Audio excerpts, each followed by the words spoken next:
Don't stop the music 왜 멈춰 있어 춤추듯 돌아가 Life is a party so 딱히 What is narrative text? A narrative text is an imaginative story to entertain people. Jadi, narrative text adalah cerita imajinatif yang bertujuan untuk menghibur orang. 오늘은 즐겨봐 잠시라도 Life is still going on 아무튼 흘러가 Types of narrative text. Narrative text is usually an imaginary or fictional story or not real, such as the first dongeng or fairy tale, the second cerita rakyat or folktale, and the third mythos or myth, the fourth fable or fable, and the last legenda or legend. 고민 따윈 잠시 던져놔 Types of narrative text. The first, dongeng or fairy tale, which is usually to as a fairy tale of children. Story contains many miracles in the story characters and often contains a moral message. The second, cerita rakyat or folktale, a story that is told from generation to generation so that it becomes part of the tradition of a society. The third, mythos or myth. This mythical story is widely circulated in the community and is generally considered a factual story. The fourth, fable or fable, stories that describe animal. And last, the fifth, legenda or legend, folktale that describe how the of a place happened. Jadi, jenis-jenis teks naratif itu adalah yang pertama ada dongeng. Dongeng atau yang bisa disebut cerita anak-anak ini berisi banyak keajaiban pada tokoh-tokoh di ceritanya dan sering mengandung pesan moral. Yang kedua, cerita rakyat. Ini adalah sebuah cerita yang dituturkan turun-temurun sehingga menjadi bagian dari tradisi suatu masyarakat. Yang ketiga, ada mitos. Cerita mitos ini banyak beredar dalam masyarakat dan umumnya dianggap sebagai cerita faktual. Yang keempat, ada fabel, yaitu cerita yang menggambarkan tentang binatang. Dan yang terakhir, yang kelima, ada legenda, yaitu cerita rakyat yang menggambarkan bagaimana asal-usul suatu tempat itu terjadi.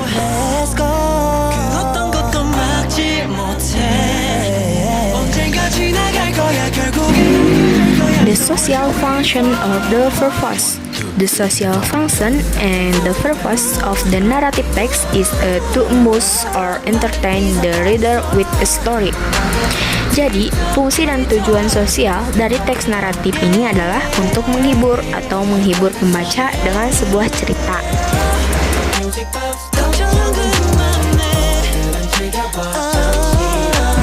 Generic structure of narrative text. The first, orientation.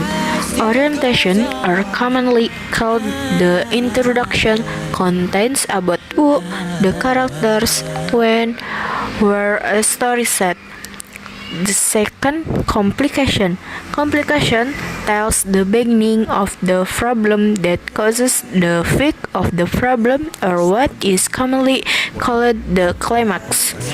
This part usually involves the main characters of the story. The third, resolution. This section is the end of the story or a solution to the problem that occurs. Problem can be solved for better or worse, which will make the story have a happy ending or vice versa. And the fourth, reorientation. Optional section is the closing of a story that is optional. Reorientation can contain moral lesson, suggestion, or teachings from the author. Jadi, struktur generik teks naratif itu yang pertama, orientasi.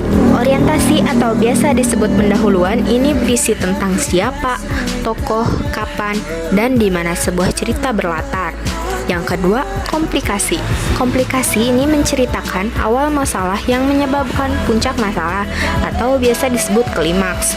Bagian ini biasanya melibatkan tokoh utama dalam cerita. Yang ketiga, solusi.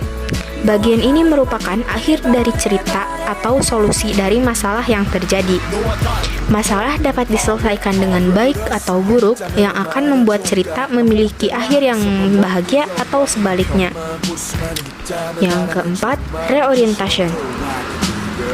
Bagian ini adalah bagian penutup sebuah cerita yang bersifat opsional, yaitu boleh ada, boleh tidak. Reorientation dapat berisi pelajaran moral, saran, atau ajaran dari penulis.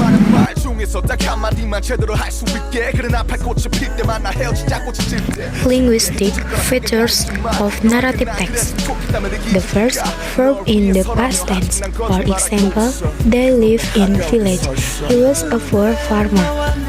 The second, using certain nouns as personal pronouns. I, you, they, we, she, he, and it. The third, using adjective that form noun phrase, such as beautiful, ugly, fragrant, beautiful old, young. The fourth, use conjunction to order events. Then, soon, before, after, as soon as. The fifth, using direct speech. You so good now, said Laras.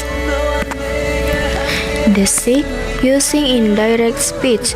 The old woman said she did find the ring. The seventh, use adverb such as heavily, carefully. Jadi, ciri kebahasaan teks naratif itu yang pertama, menggunakan kata kerja dalam bentuk lampau. Misalnya, mereka tinggal di desa. Dia adalah seorang petani miskin, dan lain-lain.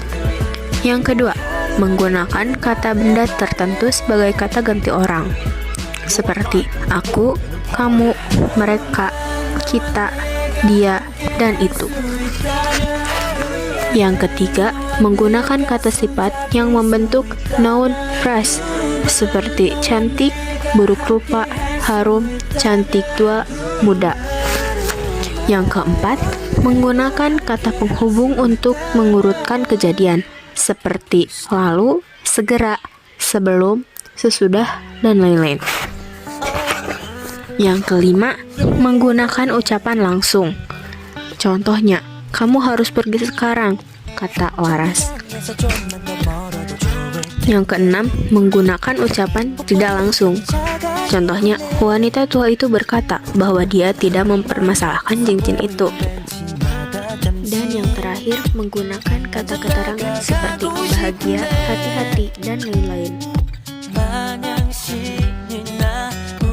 Dan yang terakhir ada contoh naratif teks. Berikut ini adalah contoh naratif teks. Naratif teks ini berjudul Snow White. Paragraf pertama itu berisi orientasi atau orientation. Dan paragraf kedua dan ketiga itu disebut complication, di mana di paragraf tersebut terdapat sebuah masalah-masalah. Dan paragraf terakhir ada resolution, yaitu di mana semua masalah-masalah dapat terselesaikan dan mendapatkan sebuah solusi. Thank you for watching my video.